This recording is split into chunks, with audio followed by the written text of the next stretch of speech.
that's what we're seeing right now, that joy out of Wemby, along with his work ethic and his desire to want to be better and be great. But on top of that, I want Wemby to be a big man that has guard skills, playing inside out, and he is showing that right now on both sides of the floor. Victor Wembanyama was already changing the way basketball was supposed to be played, but now he's taking his game to an entirely different level.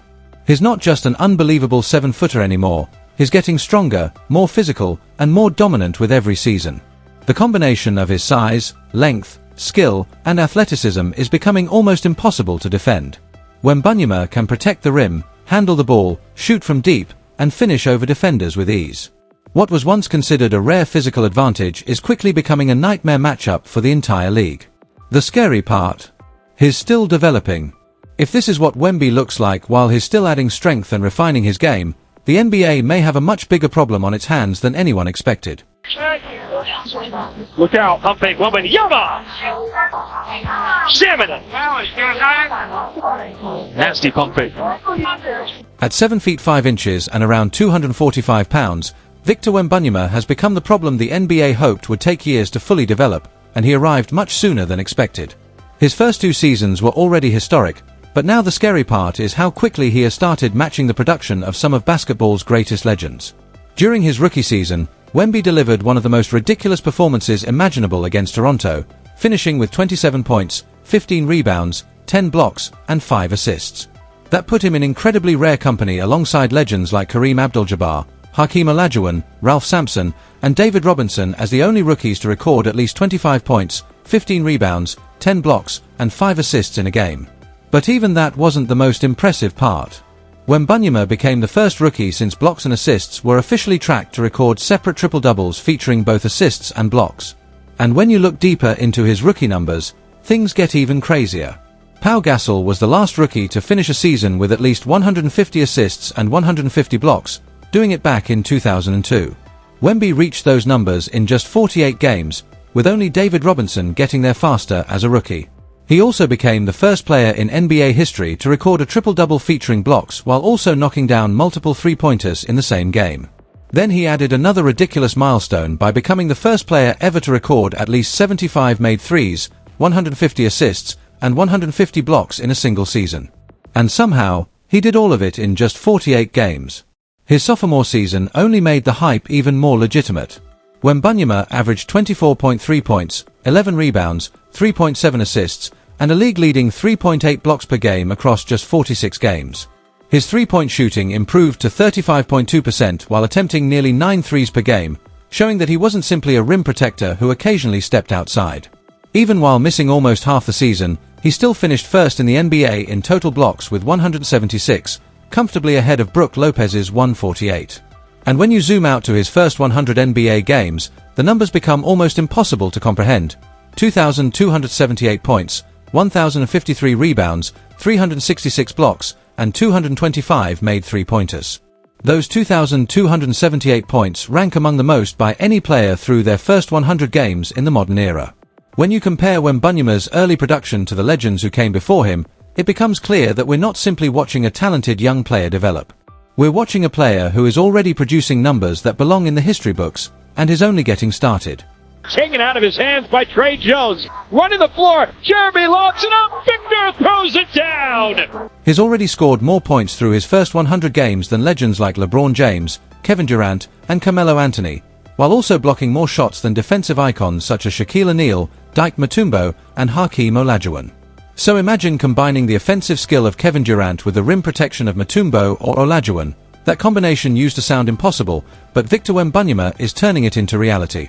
And somehow, he had even made more three-pointers at that stage of his career than Stephen Curry.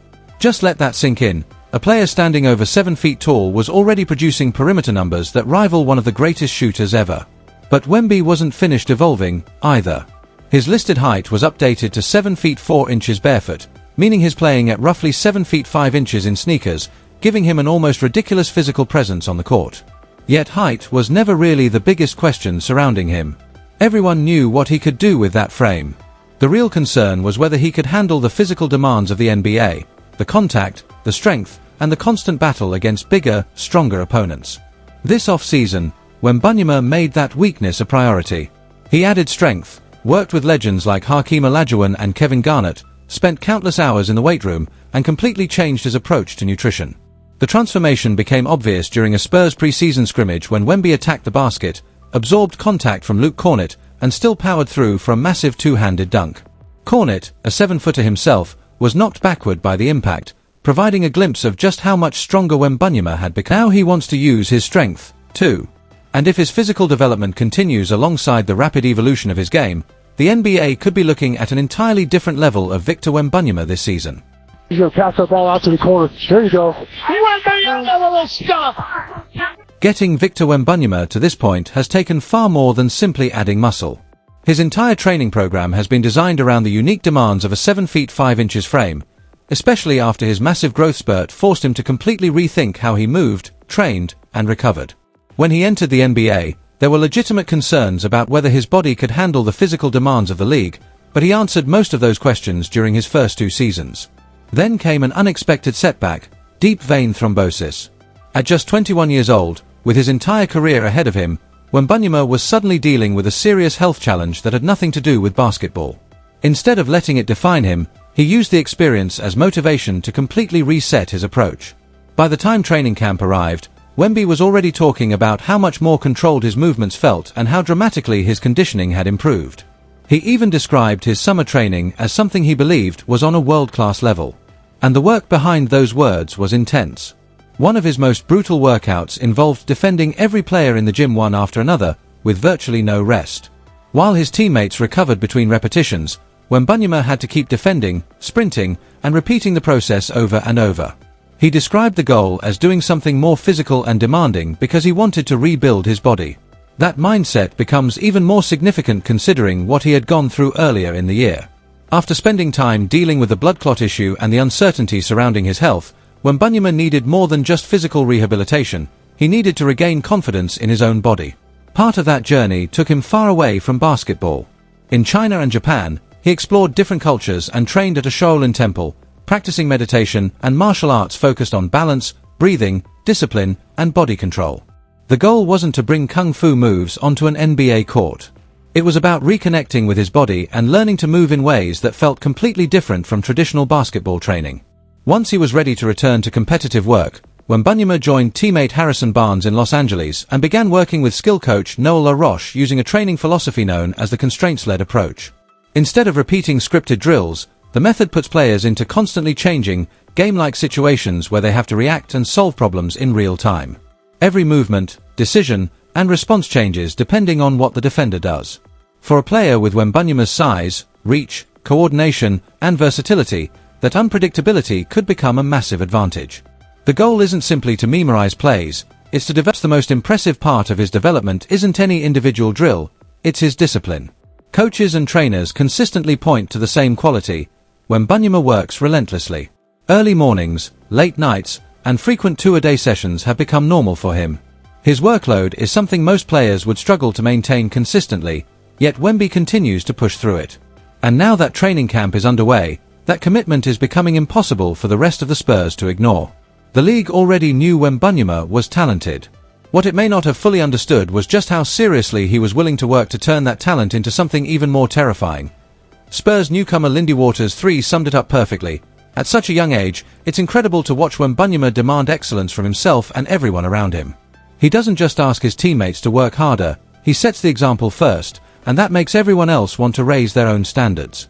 His teammates have already witnessed the impossible from him physically, from ridiculous dunks to blocks that seem completely out of reach, but what continues to impress them is the work ethic behind those highlights.